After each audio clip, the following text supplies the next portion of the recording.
기독교 강의 마지막 시간이고요.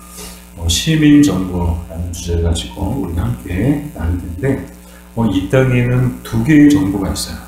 자, 몇 개의 정부가 있다고요? 두 개의 정부가 있어요. 어떤 정부가 있는가 하면요, 시민정부가 있고 영적 정부가 있어요. 그래서 이 시민정부는 뭐고 영적 정부는 뭔가? 근데 이 시민정부와 영적 정부 두 가지를 다 말해주는 성경 구절이 갈라디아서 3장 28절이더라고요. 그래서 갈라디아서 3장 28절을 같이 한번 읽어볼게요. 너희는 유대인이나 헬라인이나 종이나 자유인이나 남자나 여자나 다 그리스도 예수 안에서 하나님이라. 아멘. 이제 시민 정부는 뭔가 하면요, 우리가 속해서 살고 있는 이 세상 나라의 정부를 말해요. 우리가 지금 살고 있는 곳이 어디죠? 대한민국. 대한민국에는 뭐가 있어요? 대한민국 정부가 있어요. 그래서 우리는 이 시민 정부라고 말했을 때는 우리가 살고 있는 땅, 우리가 살고 있는 그 도시, 우리가 살고 있는 그 사회의 정부를 말해요. 근데 이 정부의 특징이 뭔가 하면요, 이 차이가 있다는 거예요. 어떤 차이가 있는가? 오늘 갈라디아서 3장 28절에 나온 것처럼 이 갈라디아 이 성도들 살아가는 이 도시에도 이 차이가 있었어요. 유대인과 헬라인, 또 종과 자유인, 또 남자와 여자라는 이런 차이와 또 구별이 있었죠. 오늘 우리가 살고 있는 이 시대도 마찬가지죠. 대한민국 정부에도요, 뭐 내국인이냐 외국인이냐 뭐 그런 차이가 있고요. 또 그런 구별이 있고요. 또 때로는 뭐 남자냐 여자냐 그런 차이와, 또 때로는 남자냐 여자냐에 따라 그것에 따른 차별이 존재하죠. 그래서 시민 정부가 가지고 있는 게 뭔가 하면요, 뭐 동서고금을 막론하고 이런 차이가 있다는 거예요. 신분과 성별과 인종과 뭐 여러 가지 그런 차이와 또 때로는 차별이 존재하는 게 이 시민 정부고요. 이 반면 영적 정부는 뭘 말하는가 하면 이 통치의 영역이 달라요. 이 시민 정부는 말 그대로 우리가 살고 있는 이 사회, 이 도시, 이 나라를 통치하는 영역이 이제 시민 정부의 영역이죠. 반면 영적 정부는 영적인 세계를 말해요. 영적인 세계를 다스리고 통치하는 정부를 말하죠. 바로 어떤 나라를 말하는가 하면 하나님의 나라를 말하는 거예요. 그래서 오늘 본문에도 보면 유대인이나 헬라인이나 종인이나 자유인이나 남자나 여자나 그런 차이가 있지만 그럼에도 불구하고 뒤에 하는 얘기가 뭐예요? 다 누구 안에서? 그리스도 예수 안에서 둘이다, 셋이다, 아니요, 하나입니다. 자, 중요한 차이를 말하고 있죠. 시민 정부와 영적 정부의 가장 중요한 차이가 뭐예요? 시민 정부는 차이와 또 때로는 차별이 존재하지만 영적 정부에는 차이도 없고 차별도 없다는 거예요. 뭐라는 거예요? 다 하나라는 거예요. 다. 누구 안에서? 그리스도 예수 안에서. 이게 시민 정부와 영적 정부의 가장 중요한 차이인 거예요. 우리는 이 두 정부에 속해 있어요. 우리는 두 정부 가운데 살아가고 있죠. 시민 정부에 속해 있고 또한 영적 정부에 속해 있어요. 그래서 우리는 두 나라를 동시에 살고 있는 거예요. 대한민국이라는 나라를 살고 있고 또한 하나님의 나라를 또한 살고 있는 사람들이죠. 그래서 두 나라의 시민권을 가지고 있는데 정말 뭐 이 세상의 시민권과 바꿀 수 없는 가장 큰 시민권은 바로 하나님 나라의 시민권인 줄 믿습니다. 이거는 뭐 돈 주고 살 수 있는 게 아니거든요. 뭐 대한민국의 시민권을 돈 주고 살 수 있는지는 모르겠어요. 뭐 예전에는 뭐 그랬다고 해요. 뭐 미국의 시민권은 뭐 돈 주고 산다거나, 뭐 돈이 있으면 산다거나, 돈이 있으면 시민이 된다거나 할 수 있죠. 그러나 하나님의 나라는 돈이 있다고 아무리 돈이 많아도 하나님 나라의 시민권을 살 수 있을까요? 아니요. 돈으로 못 사요. 뭐 힘이 있다고요? 안 돼요. 뭐 능력이 있다고요? 재능이 있다고요? 안 되는 거예요. 이 하나님 나라의 시민권은요, 오직 하나님께서 정해서 주시는 거예요. 근데 우리는 어떻게 받았을까요? 바로 그리스도 예수 안에서 그리스도 예수로 말미암아 그리스도 예수님 덕분에 우리는 하나님 나라의 시민권을 거저받은 사람들인 줄 믿습니다. 이거 얼마나 기뻐요. 얼마나 감사해요. 어떤 노력도 하지 않았어요. 돈 주고 사지 않았어요. 거저 받았어요. 거저 하나님의 나라로, 예수님의 은혜로, 예수님 덕분에, 정말 예수님 덕분에 우리가 하나님 나라의 시민이 된 거야. 그 누구도 빼앗아갈 수 없는 하나님 나라의 시민권을 갖게 된 거야. 근데 이 나라의, 이 정부의 특징이 뭐라고요? 차이와 차별이 없다는 거야. 근데 참 이게 위로가 되더라고요. 우리가 살고 있는 이 세상은 어때요? 이 시민 정부는 어때요? 있는 자와 없는 자, 가진 자와 가지지 못한 자, 힘 있는 자와 힘 없는 자, 차이가 있고 때로는 차별이 있어요. 힘 있는 사람들은 어디 가든지 대우받고요, 어디 가든지 막 이렇게 혜택을 받고요. 근데 힘 없는 사람들은 어디 가나 차별당하고요, 불이익을 당하고요, 대우받지 못하고요. 참 불합리하고 불공평한 세상에 살고 있는 것 같아요. 근데 하나님 나라 영적 정부는 이런 차이와 차별이 있다고요, 없다고요? 없다고요. 다 하나예요. 남자고 여자고. 우리는 자꾸 남자, 여자, 남자 따로 여자 따로. 요즘에는 굉장히 이제 예민하고 민감해져가지고, 남자가 하니 여자가 하니, 이건 남자가 해야 돼, 이건 여자가 하면 그게 뭐가 되는가 하면요, 성차별이 되는 거야. 이건 남자가 해야 돼. 이거 성차별이야. 남자에 대한 성차별이 되는 거야. 이거 여자들이 하는 일이야. 그래서 이제 뭐든 굉장히 요즘에 예민해지고 민감해져가지고요. 말 한마디 잘못하면 대본에 그냥 성차별했다. 고소 당할 수도 있고요. 어려움을 당할 수도 있는 시대가 되었어요. 뭘 말하는 거야? 아직까지 우리가 살고 있는 이 세상에는요, 차이와 차별이 있다는 거야. 그러나 영적 정부, 하나님 나라에는 이런 차이와 차별이 없다는 거예요. 남자고 여자고, 나이가 많고 적고, 부자고 가난한 사람이고, 힘 있는 사람이고, 힘 없는 사람이고. 정말 이상적인 유토피아 같은 나라가 바로 하나님의 나라의 그 영적 정부의 모습이다라는 거예요. 그런데 초대교회 때 한국의 그 교회 모습이 그랬다는 거예요. 여러분, 교회 자료를 공부해 보면요, 우리가 조선시대가 있었잖아요. 양반이 있었고, 평민이 있었고, 하여튼 우리나라에도 계급이 있었잖아요. 수직적인 계급 제도가 있었잖아요. 신분에 따라서 태어날 때부터 양반으로 태어난 사람도 있고, 태어날 때부터만 노예로 태어난 사람들도 있었어요. 그러니까 얼마나 우려요. 근데 교회 안에서는요, 양반이고 평민이고 노예고 종이고 상관없는 거예요. 다 모두가 다 평등한 거야. 바깥에서는 교회 바깥에서는 양반이고 그 집의 종이고 그런 차이가 있다 하더라도 교회 안에서는요, 양반이고 종이고 차이가 없는 거야. 차별이 없는 거야. 그러니까 집에서는 종이 양반들 시중된다면 교회는요, 양반들이 종들 시중되는 그런 일들이 실제로 있었다는 거야, 교회 안에서. 그 바깥에서는 상상할 수 없었던 일들이 교회 안에서는 일어나는 거야. 왜요? 어떻게 그게 가능할까요? 교회는 그리스도 예수 안에서 모두가 하나이기 때문에. 사랑하는 여러분, 저와 여러분은요, 우리 모두는 다 하나인 줄 믿습니다. 우리는 하나의 운명 공동체인 거야. 신앙 공동체는요, 하나의 운명 공동체인 거야. 저와 여러분은요, 둘이에요, 셋이에요, 몇이에요? 아니요, 하나인 거예요. 우리는 몇일까요? 하나, 둘, 셋, 넷. 아니야, 우리는요, 하나인 거예요, 다. 근데 결정적인 순간에 우리는 그런 말들을 하죠. 어차피 남인데 뭐. 근데 교회 안에서는 절대 그런 말을 하면 안 되는 거야. 우리는 어차피 남이 아니고요, 우리는 하나예요. 하나님이 하나로 묶어주신 거야. 하나가 되게 해주신 거야. 부부관계도 그렇잖아요. 하나님이 하나 되게 하신 것을 사람이 나눌 수 없다. 교회도 마찬가지거든요. 교회도 하나님이 하나가 되게 해주신 걸 하나로 묶어주신 거야. 결코 우리는 둘도 아니고, 결코 우리는 남이 아니고, 저 여러분은 모두가 다 하나인 줄 믿습니다. 우리 옆에 분하고 인사하고, 당신과 나는 하나입니다. 네, 그렇습니다. 우리는 다 하나인 거야. 하나. 두 번째로, 집권자의 지위는 누가 정하나요? 우리 잠언 8장 15절 16절 우리 같이 읽어볼게요.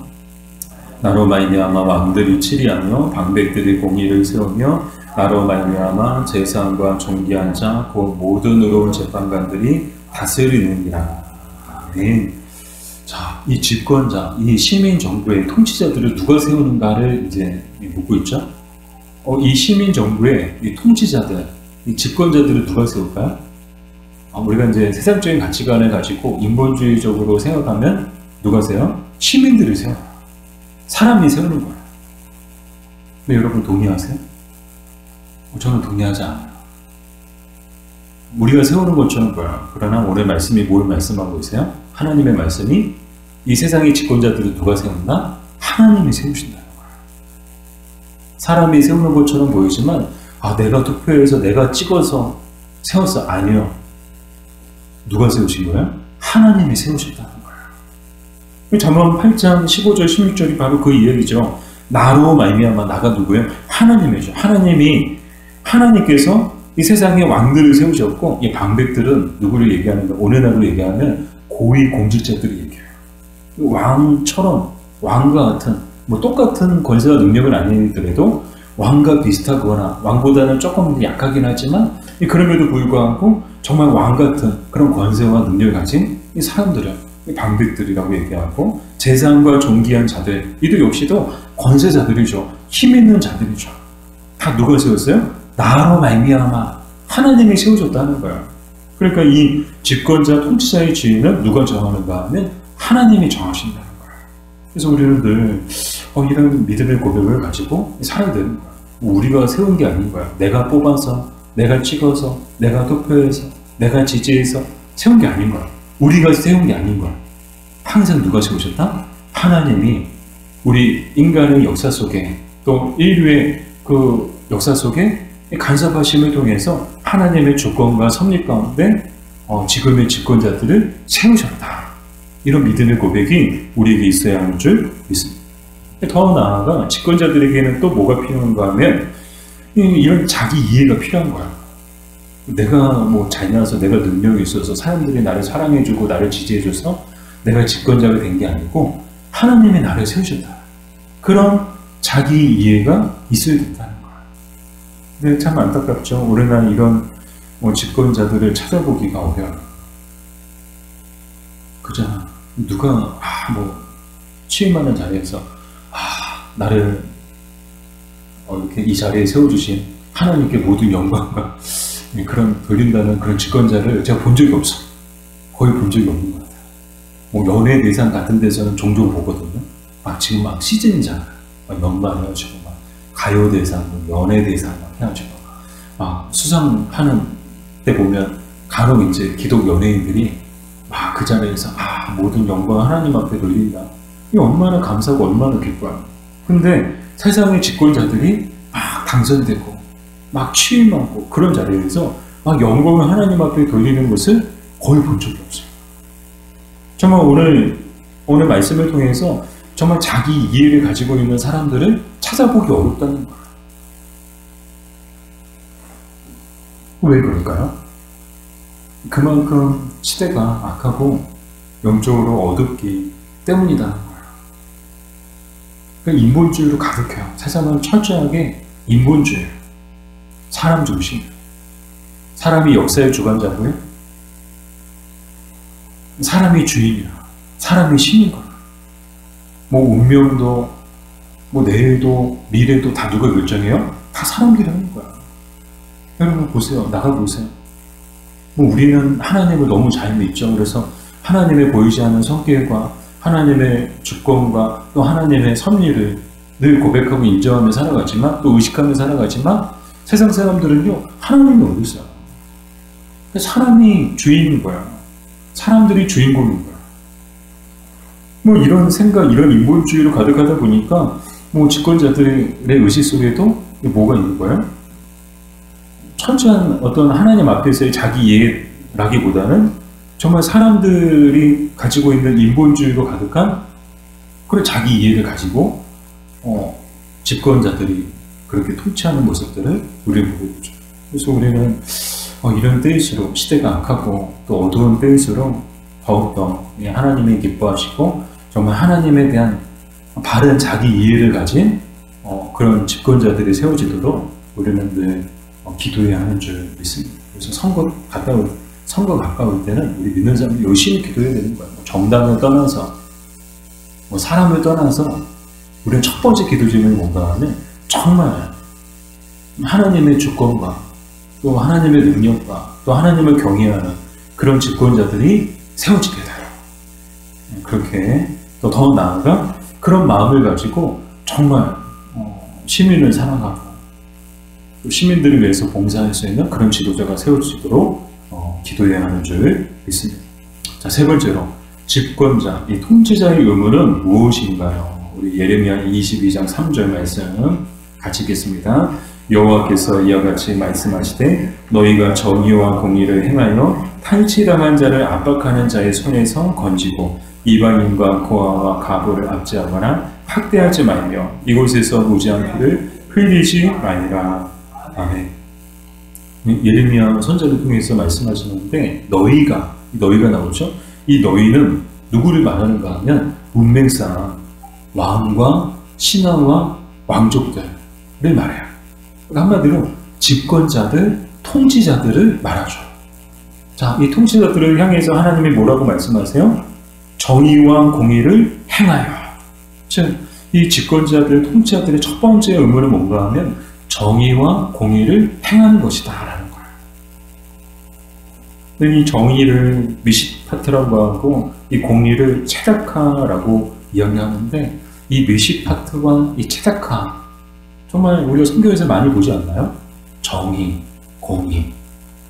왜 그런 성경에 이런 정의와 공의와 같은 그런 용어들이 많이 등장할까? 하나님이 정의로우시고 하나님이 공의로우시기 때문이에요. 하나님은 하나님의 그 정부와 또 이 땅에 세우실 그 시민 정부가 정말 하나님이 원하시는 정의와 이 공의가 바르게 시행되기를 원하신다는 거예요. 한편으로 생각해 보면 하나님이 왜 집권자들을 세우셨는가? 바로 하나님을 대신해서 그 하나님이 기뻐하시고 원하시는 정의와 공의를 행하라고 하나님이 이 땅에 집권자들을 세우신 거예요. 그래서 이 집권자들은 하나님의 대리적 통치자들을 이야기하죠. 하나님의 권한을 위임받은 자들임을 우리는 또 그렇게 이해할 수 있죠. 그래서 이 집권자들의 첫 번째 의무는 정의와 공의를 해야 하는 것이다.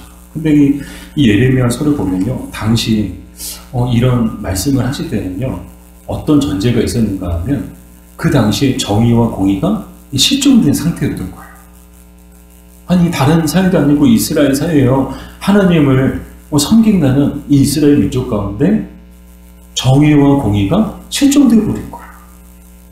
막 불법이 난무하고요, 부정부패가 막 가득하고요, 오늘날처럼 유전무죄, 무전유죄 같은 일들이 막 일어나고요. 그래서 하나님이 예레미야 선지자를 통해서 말씀하시는 것, 그 당시 이스라엘 집권자들을 향해서 정의와 공의를 행하라. 그리고 탈취당한 자를 압박하는 자의 손에서 건져내고, 그런 명령들을 하고 계시는 거죠. 근데 이 모습을 보면서 오늘 우리가 살고 있는 시대도 참 똑같지 않나. 많이 성숙했어요. 예전에 비하면 많이 성숙했어요. 근데 아직도 모르는 것 같아요. 아직 우리 사회가 좀 정의롭지 못한 것 같고요. 또 공의가 바르게 서 있지 못한 것 같아요. 이해할 수 없는 일들이 막 일어나고요. 막 힘 있는 자들은 지금 오늘날에도 유전무죄, 무전유죄 같은 일들이 막 21세기 지금에도 막 똑같은 비슷한 일들이 막 일어나고 있죠. 왜 그럴까? 그 이유는 똑같아요. 그래서 말씀드렸던 것처럼 시대가 악하고 갈수록 악하죠. 악해지면 더 악해지지 다시 시대가 선해지고 그런 일은 없어요. 계속해서 더 악해질 거예요. 정의와 공의는 계속해서 찾아보기 어려울 거예요. 이런 시대를 살아가고 있기 때문에 정말 이 시대 가운데 하나님이 세우신 집권자들에게 원하시는 그런 모습이 뭐예요? 하나님의 세우신 집권자들을 통해서 이 땅에, 이 세상에 하나님의 정의와 하나님의 공의가 바르게 시행되기를. 그래서 억울한 일 당하는 사람들이 없어지기를. 정말 선하고 정직한 사람들이 정말 이렇게 떳떳하고 또 자부심을 느끼며 살아갈 수 있는 세상이 되도록 만드는 것, 그것이 이 땅을 또 이 세상을 향한 하나님의 뜻인 줄 믿습니다. 자, 그럼 두 번째 의문은 뭔가? 디모데후서 2장 15절 우리 같이 읽겠습니다. 너는 진리의 말씀을 옳게 분별하며 부끄러울 것이 없는 일꾼으로 인정된 자로 자신을 하나님 앞에 드리기를 힘쓰라. 아멘. 집권자들에게 또한 중요한 의무는 뭔가 하면요, 하나님 앞에서 경건하고 정직한 자로 인정받기를 힘써야 된다는 거예요. 누구에게 인정받기를 힘써야 된다고요? 하나님께 인정받기. 사람들에게 인정받는 것은 두 번째고요. 첫 번째, 하나님께 인정받아야 된다는 거예요. 하나님께 인정받기 위해서는 하나님 앞에서 경건하고 정직한 자로 서 있어야 되는 거예요. 사실 사람들에게 인정받는 게 쉬울까요? 하나님께 인정받는 게 쉬울까요? 사람들에게 인정받는 게 쉬워요. 왜냐하면요, 사람들 볼 때 정말 사랑이 많은 것처럼 또 정직한 것처럼 정말 시민들을 위하는 것처럼 막 이렇게 얼마든지 포장하고 얼마든지 막 이렇게 의도적으로 이렇게 쇼할 수 있거든요. 연기할 수 있거든요. 그렇게 사람들 속일 수 있어요. 막 깜짝같이 속일 수 있어요. 정치인들이 잘하는 게 그거잖아요. 사람들 깜짝같이 속이는 거. 영화 중에도 정직과 허공가 거기도 보면 약간 비슷한 내용 나오잖아요. 막 사람들 앞에서 막 뒤돌아서면은 사람이 막 바뀌어요. 똑같은 사람인데 막 이중인격, 다중인격 같은 그런 정치인들이 얼마나 많겠어요. 사람들 앞에 인정받기는 쉬워요. 그러나 하나님 앞에 인정받기는 정말 어렵죠. 왜냐하면 하나님은 속일 수 없거든요. 근데 무엇보다도 하나님 앞에 인정받아야 되는 이유는요, 이 통치자들을 세우신 분이 하나님이시기 때문이에요. 그러니까 하나님의 대리적 통치자로 하나님께서 행하시고자 하는 일들을 대신 하도록 하기 위해서 세우신 사람들이 이 땅의 통치자들이기 때문에 그들이 정말 충성해야 되고 그들이 정말 기쁘시게 해야 될 대상은 하나님이지 대중들이 아닌 거예요. 물론 그렇다고 하나님만 신경 쓰고 대중들은 나무라라 해도 된다는 그런 의미는 절대 아니에요. 우선순위죠. 정말 인정받아야 되고 정말 기쁘시게 하고 정말 충성해야 될 대상은 하나님이시다라는 거예요.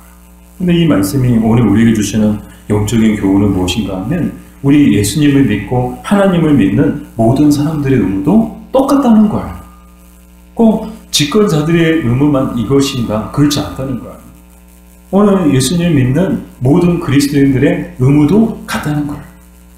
우리도 똑같은 의무가 있다는 거예요. 어떤 의무가요? 하나님 앞에서 경건하고 정직한 자로 인정받기를 힘써야 된다는 거예요.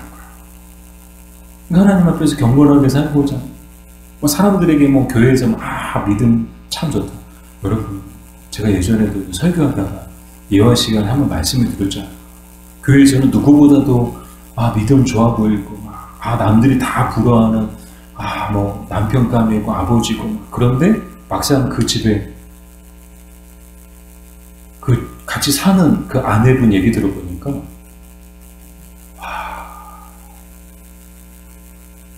같이 사는 가족들은 지옥인 거야. 보지 마세요. 왜 봐요? 무한하게 무슨 의미야? 그래서 사람은 같이 살아봐야 돼요. 겪어봐야 돼요. 그래야 그 사람이 정말 믿음의 사람인가, 정말 그 사람이 어떤 사람인가를 알 수 있어요. 그러니까 하나님 앞에 인정받는다는 게 정말 어려운 거야. 근데 이게 우리 모두 정말 하나님을 믿는 모든 사람들의 의무라는 거야. 비단 통치자들, 집권자들 이들에게만 해당되는 의무사항이 아니고 정말 하나님을 믿는 모든 사람들에게도 똑같은 의무가 부여된 줄 믿습니다. 그래서 우리는 하나님 앞에 늘 경건하게 살고자, 그래서 사람들에게 믿음 좋다 그런 인정받는 게 먼저가 아니고 먼저 하나님 앞에 인정받는 사람들이 되어야 하는 줄 믿습니다. 하나님께 인정받으면 된 거야. 하나님께 인정받는 사람들이 사람들에게 인정 못 받겠어요? 하나님께 인정받으면 사람들에게도 인정받는 거야.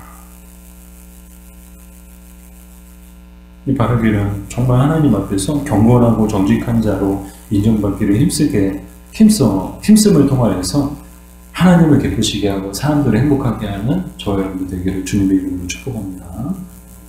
자, 마지막으로 집권자, 통치자에 대한 시민들의 의무는 무엇인가요? 자, 시민들의 의무를 묻고 있죠. 로마서 13장 1절 2절을 같이 읽겠습니다. 각 사람은 위에 있는 권세들에게 복종하라. 권세는 하나님으로부터 나지 않음이 없나니 모든 권세는 다 하나님께서 정하신 바라. 그러므로 권세를 거스르는 자는 하나님의 명을 거스르니 거스르는 자들은 심판을 자취하리라. 아멘. 자, 집권자들에 대한 시민들의 의무를 말하고 있죠. 그러니까 우리도 해당되는 거야. 우리는 시민 정부에 살고 있잖아요. 더 나아가 영적 정부와 같은 이 신앙의 공동체에 또 교회 공동체 구성원으로 또 살아가고 있죠. 그러면 오늘 우리는 이 집권자들에 대해서 어떤 자세를 가져야 되느냐? 첫 번째는요, 그들의 권위를 존중해주고, 또 그들을 존경하고, 또 그들의 가르침에, 또 그들의 지시에 따라야 된다는 거예요. 왜요?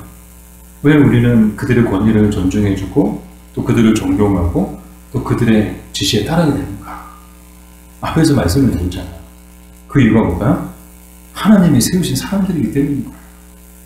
시민 정부의 통치자들도 하나님이 세우셨고 나는 안 뽑았는데 내가 뽑은 사람 아닌데 하나님이 세우셨으면 따라야 되는 거야. 하나님이 세우셨으니까 존중해 줘야 되는 거야. 하나님이 세우셨으니까 존경해야 되는 거야. 이게 성숙한 시민이고 성숙한 성도의 모습인 줄 믿습니다. 자, 근데 때로는 이해할 수 없는 그런 모습들도 있어. 우리가 세우고 우리가 세우지 않을 것, 우리 마음에 들고 우리 마음에 들지 않을 것, 그런 지도자들이, 그런 집권자들이 다스릴 때 때로는 정말 악한 지도자들, 그런 악한 집권자들의 모습도 보게 될 때가 있죠. 이 대표적인 게 서울의 봄이었죠. 영화를 보니까 우리나라의 그 아픈 시대 역사를 보여주는 영화였는데, 여러분 다 보셨어요? 안 보셨어요? 보셨죠? 참, 나라가. 왜 그럴까요? 참 안타깝죠. 예, 그런 불의한 지도자들, 그런 불의한 집권자들의 모습도 보게 되는데. 근데 중요한 건 뭐예요? 그런 불의한 지도자들이라고 할지라도 그들에 대해서 똑같이 존중과 공경을 잃어버려서는 안 된다는 거예요. 성경이 그렇게 말씀하고 있어요. 성경에도 보면 악한 왕에게도 복종하라고 말씀하고 있는데 대표적인 내용이 예레미야 27장이죠. 27장에 보면 느부갓네살 왕이 등장해요. 그런데 이 느부갓네살 왕에 대해서 하나님이 뭐라고 말씀하시는가 8절에 보니까 제가 읽어드릴게요. 여호와의 말씀이니라 바벨론의 왕 느부갓네살을 섬기지 아니하며 그 목으로 바벨론의 왕의 명예를 매지 아니하는 백성과 나라는 내가 그들이 멸망하기까지 칼과 기근과 전염병으로 그 민족을 벌하리라.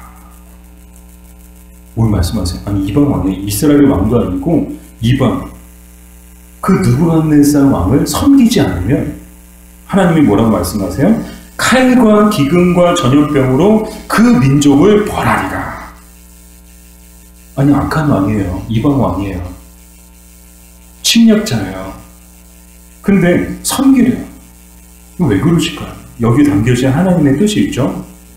때로는 불의하고 악한 지도자들도 하나님이 하나님의 심판의 도구로서 사용하신다는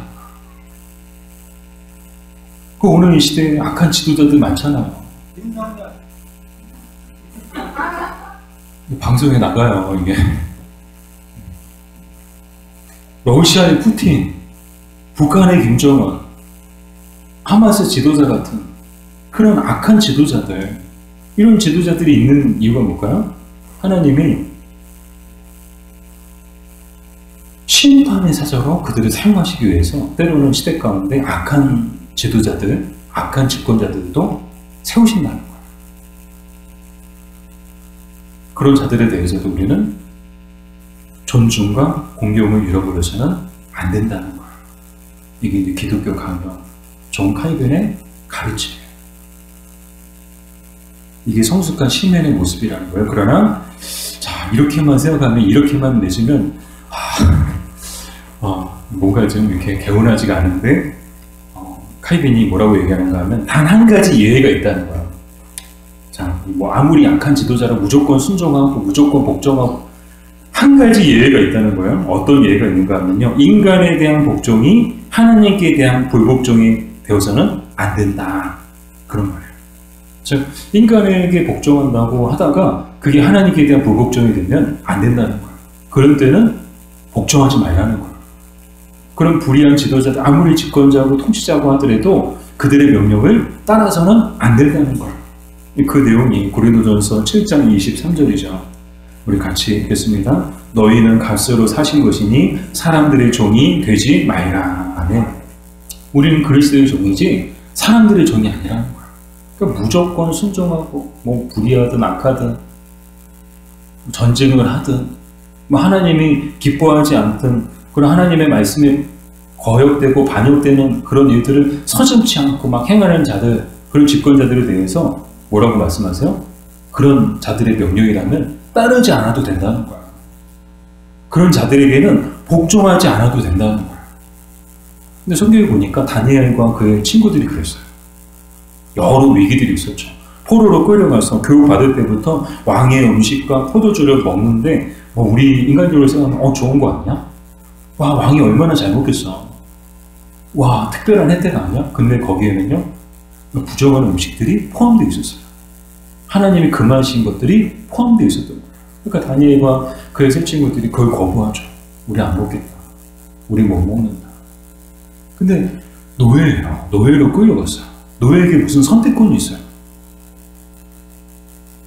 선택권이 있을까요? 먹으라면 먹는 거야. 안 먹으면 맞고요. 안 먹으면 죽을 수도 있어요.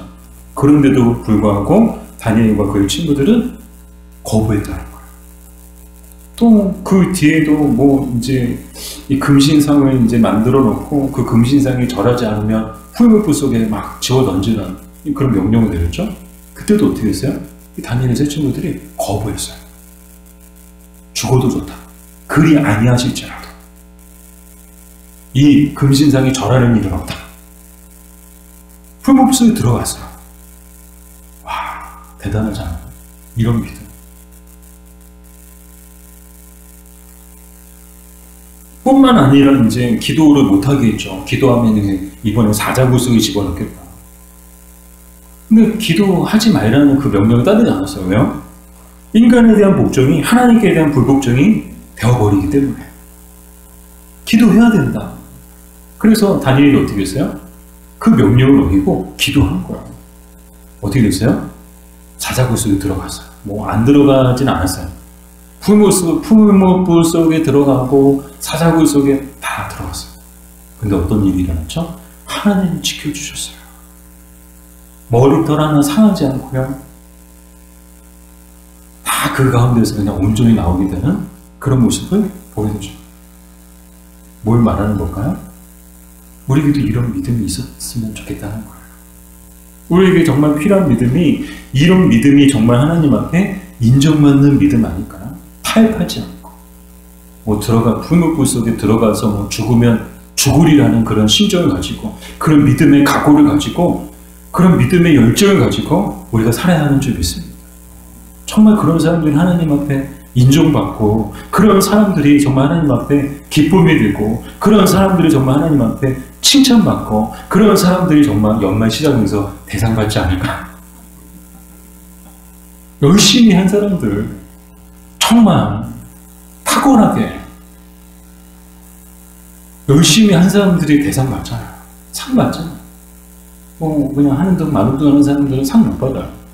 정말 탁월하게, 정말 열심히 죽으면 죽으려는 그런 각오로 연기하고 애쓰고 수고하는 사람들이 대상 받잖아요.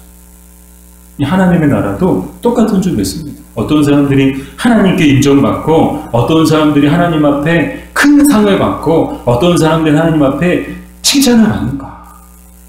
다니엘과 그의 세 친구들 같은 믿음의 용기를 가진 사람들, 그런 타협하지 않는 그런 믿음을 가진 사람들, 그리 아니하실지라는 그런 귀한 믿음을 가진 사람들만이 하나님께 인정받고 하나님께 칭찬받고 하나님께 반드시 상 받을 줄 믿습니다. 우리도 주님 앞에 갔을 때 연말 대상 한번 받아보자고요. 우리 작은 목적 단체상 그런 날이 왔으면 좋겠습니다.